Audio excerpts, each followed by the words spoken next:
Nervous tissue is a highly cellular tissue that is dominated by two cell types. The first cell type are the neurons, which are the structural units of the nervous system, and they're also the signal-sending cells of the nervous system.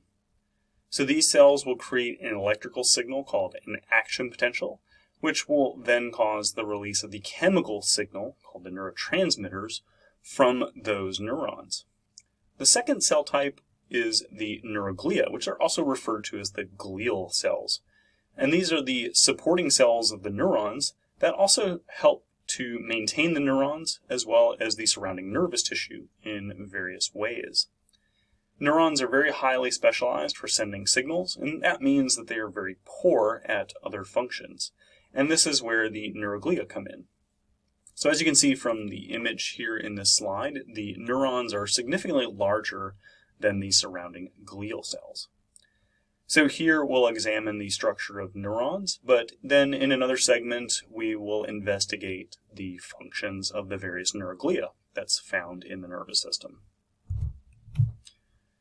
So for the neurons, we'll start with the cell body, which is also called the soma of the neuron.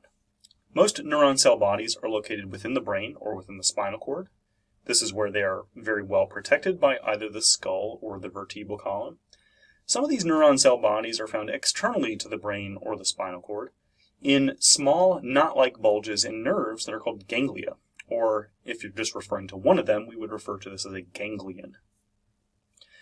Similarly, clusters of neuron somas or cell bodies that are located in the central nervous system are referred to as nuclei, or a nucleus if you're referring to just one of them. So notice here that we are not referring to the nucleus of the individual neurons. Instead, we are referring to the clusters of neuron cell bodies as a nucleus.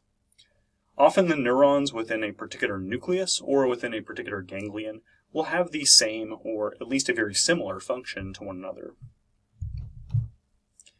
The neuron soma is the major structure of the neuron, and it functions just like any other cell does, because this is where proteins, lipids, the plasma membrane, as well as the neuron organelles are manufactured as well as maintained. The soma of the neurons also creates the neurotransmitters that the neuron will release. These neurotransmitters are then moved down a structure called the axon, and they're stored in the ends of the axon. They're called the axon terminals. The rough endoplasmic reticulum of neurons is also referred to as the Nissl bodies. These are round, dark structures that are located outside of the nucleus. And here in this image, the nucleus is highlighted with a dotted line or a dashed line. The Nissl bodies still function like the rough endoplasmic reticulum of other cells because the Nissl bodies function to make proteins just like the rough endoplasmic reticulum does. It just happens to look a little bit different in the neurons.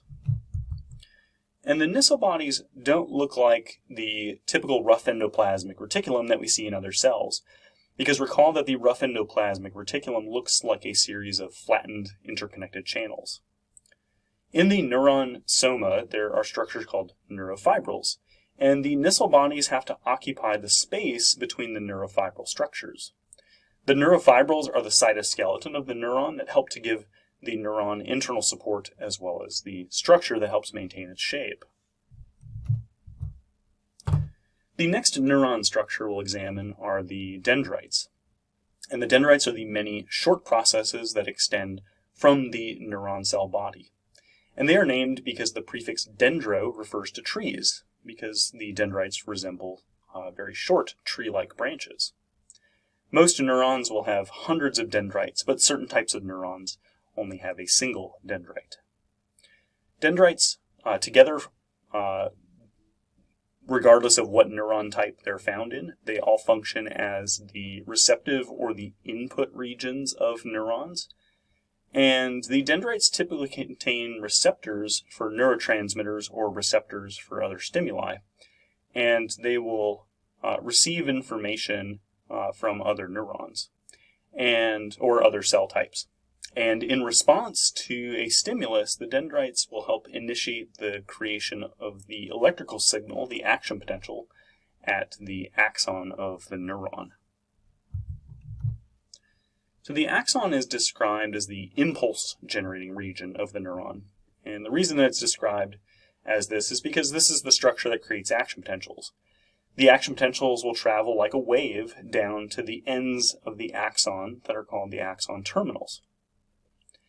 The neurons in the body only have a single axon, which is in contrast to the dendrites, which we just saw that neurons may have many hundreds of dendrites, but all neurons will only have a single axon.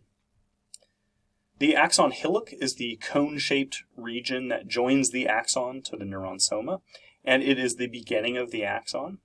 And at the other end are the axon terminals, which are these small knob-like regions. So although neurons only have a single axon, that axon may branch very extensively near the axon terminals, and these are called the axon terminal branches. It's very common for an axon to have 10,000 or more terminal branches, because each of the terminal branches will reach out to a different cell that neuron is communicating with.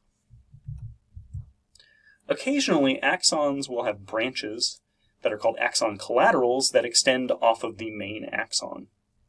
These collaterals are generally located near the middle of the axon, and the collaterals also have axon terminals as well as terminal branches at their ends, just like the main axon does. The axon terminal is the expanded end of the axon that forms a junction called a synapse with other cells. The axon terminal will store neurotransmitters, and then it will release those neurotransmitters when an action potential stimulates the axon terminal. These synaptic vesicles are structures within the axon terminal that store neurotransmitters until an action potential will cause their release into a small fluid-filled space between the neuron and the receiving cell that is called the synaptic cleft.